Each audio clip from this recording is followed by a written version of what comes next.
వాకిలి ఉడుచుకోవాలి. కొంచెం లేచి అవతలకు వెళ్ళమ్మా.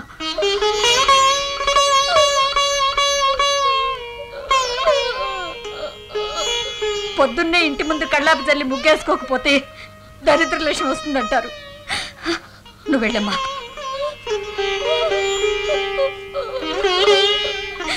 నీ బతుకు ఎలా నడవాలో మీ ఆయనే చెప్పాడు. నీలాగా మొగుడు మాట విన నాడదాన్ని కాదు నేను. నా భర్త మాటే నాకు సుగ్రీవాజ్ఞ. నువ్వు వెళ్ళవే.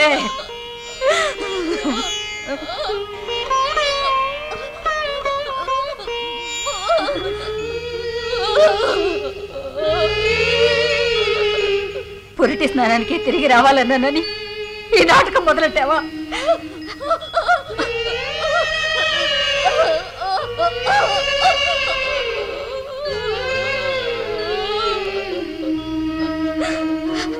నిన్నెలా నమ్మమంటావే కూతురా? ఒకరోజు చచ్చానని, ఒకరోజు కన్ను పోయిందని ఊళ్ళో వాళ్ళందరినీ పిచ్చి వాళ్ళని చేసాం. ఇప్పుడు నన్ను పిచ్చిదాన్ని చేయాలని చూస్తున్నావా? కూతురు సక్రమంగా కాపురం చేసుకుంటుంటే చూసి సంతోషించే ఆడది నాలో ఉంది, కానీ ఎదురు తిరిగితే సంతోషించే ఆడది నాలో లేదు. ఇంకా ఇక్కడే నిలబడి నా ప్రాణం తీకు. నువ్వు వెళ్ళవే, వెళ్ళు.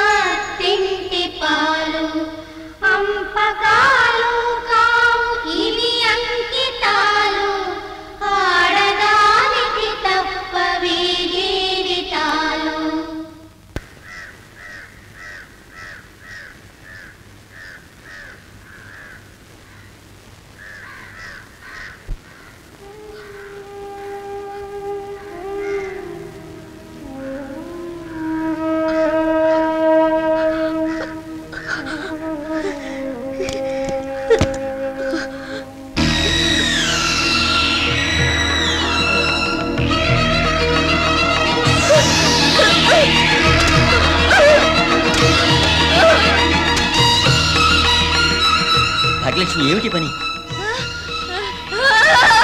భాగ్యలక్ష్మి ఆగు.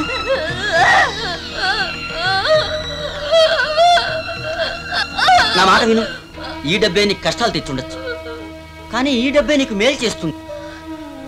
నువ్వు ఉండగా నీ భర్త రెండో పెళ్లి చేసుకోవటం నేరం. పట్నం వెళ్ళి లాయర్ని కలుద్దాం. మీ ఆయన్ని కోర్టుకు లాగి బుద్ధి చెప్దాం. నా మాట విను, ఆలోచించుకో. రా.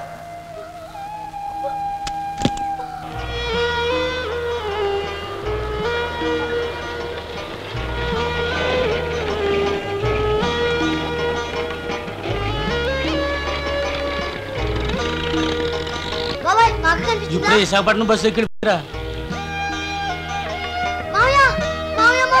ఏంట్రా, ఏమైంది? ఎక్కడికి? నాన్న అక్కని వెళ్ళగొట్టేశాడు. విశాఖపట్నం బస్సు ఎక్కి వెళ్ళిపోయిందంట.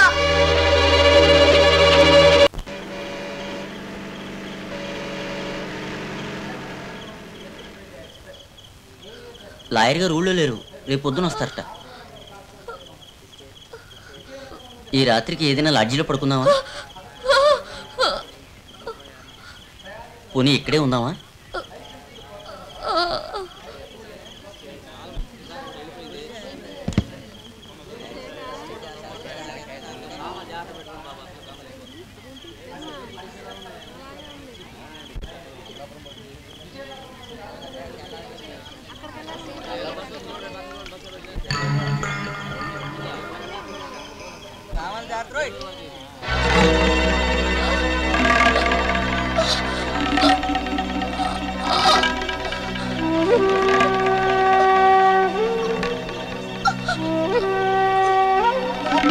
ఏంటమ్మా, ఏం జరిగింది?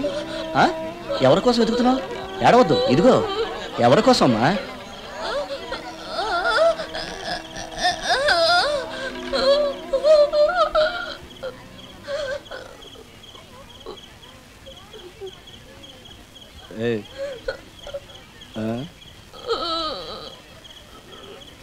పద సావిత్రి, ఇంటికి అది కాదు సావిత్రి, ఒట్టు సావిత్రి, నేను ఇక తాగను సావిత్రి. నా మాట ఇంటికి వెళ్దాం. రా సావిత్రి, అది అందరూ ఇంటే వస్తున్నా. సావిత్రి,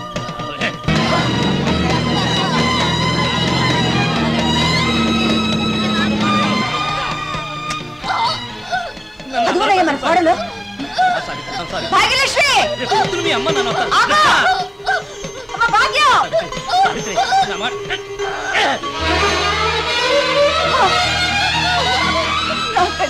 సావిత్రి.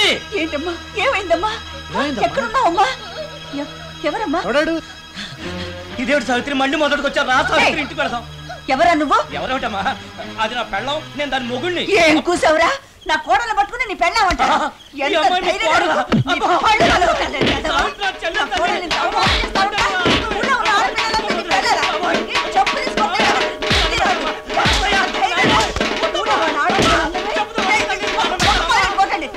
కుక్కలేదని ఏమిట్రా? ఫోటోలు తీసే రాజు డబ్బు తీసుకొని పారిపోయాడంట. పోతిపోయిందిలేమ్మా వాడు డబ్బు. అమ్మ కాదు, ఊరుకోమ్మా ఊరుకో. బోసుగాడు ఎక్కడుంటాడో నాకు తెలుసు.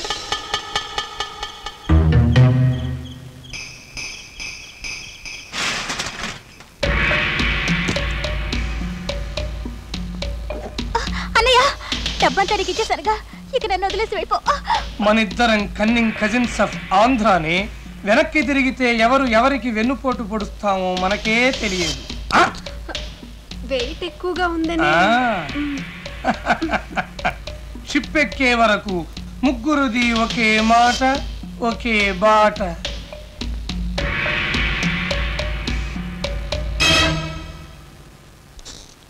పాదలేపనం కరిగిపోయిన ప్రవరాఖ్యుడు దిక్కులేని అక్కుపక్షిలాగా హిమాలయ పర్వతాల చుట్టూ తిరిగినట్టు టోటల్ ఫ్యామిలీతో ఇక్కడ తిరుగుతున్నారేమిటి అచ్చమాంబ గారు? హత్య చేసి తప్పించు తిరుగుతున్న మీ అన్నా చెల్లెళ్ళ బాగోతానికి తెరవేయటానికి వచ్చాను. గీతోపదేశం గారు. పోలీసుల నుంచి ఎలా తప్పించుకోవాలా నేను ఆలోచిస్తుంటే వరమిచ్చే పార్వతీ పరమేశ్వరులాగా మీ ఇద్దరు ప్రత్యక్షమయ్యారు. ఆ పెట్టె తీసుకోండి. ఎందుకు తీసుకోవాలి? పెద్దవారు బుద్ధిగా చెప్పింది వినండి, ఎదురు చెప్పొద్దు. ఎదురు చెప్పడం కాదు, ఎదురు తిరుగుతాం. ఏం చేస్తావా? ₹1 కరడజను మర్డర్లు చేసే స్టైలు నాది. గదిలో ఉన్న మీ కొడుకు, ఇక్కడున్న వీళ్ళిద్దరూ బ్రతికి బట్ట కట్టాలంటే పెట్టె పట్టుకోండి.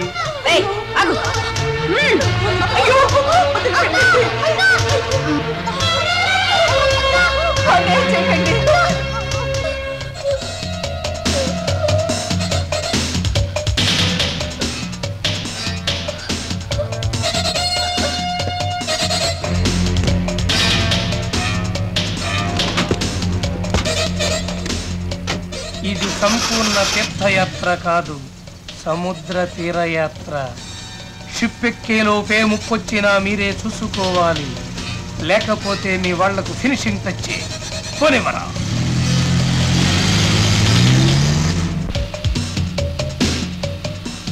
ఆ డబ్బు పెట్టి వాళ్ళ చేతిలో ఎందుకో? మన చేతిలో ఉంటే నిప్పులు పెట్టవుతుంది కనుక మూసుకో.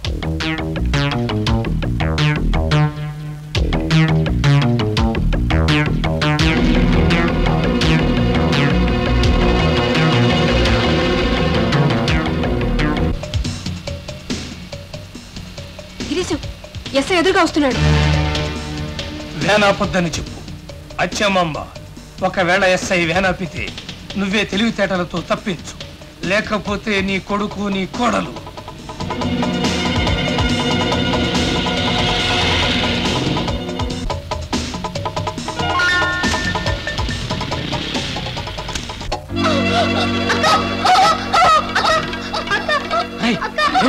మా అక్కకి మూటలో వచ్చింది. ఇద్దరు తాళాలు ఉన్నాయా? అవి మా అక్క చేతిలో పెడితే తగ్గిపోతుంది. ఉండొస్తాను. అయ్యో, అక్క! 5 నిమిషాలు పట్టుద్ది. తగ్గడానికి లేట్ అవుతుంది. ఇలాంటిది ఎప్పుడు చూడలేదు.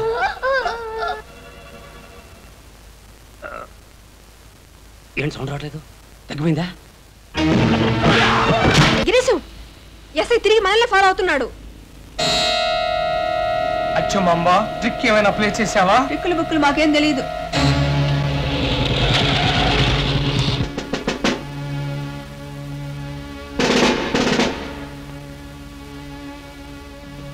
ఆ పెట్టెలో ఏముంది?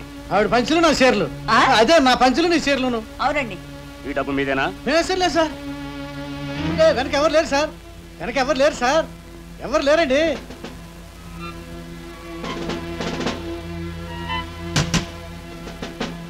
డిక్కీ ఒకసారి ఓపెన్ చేయి.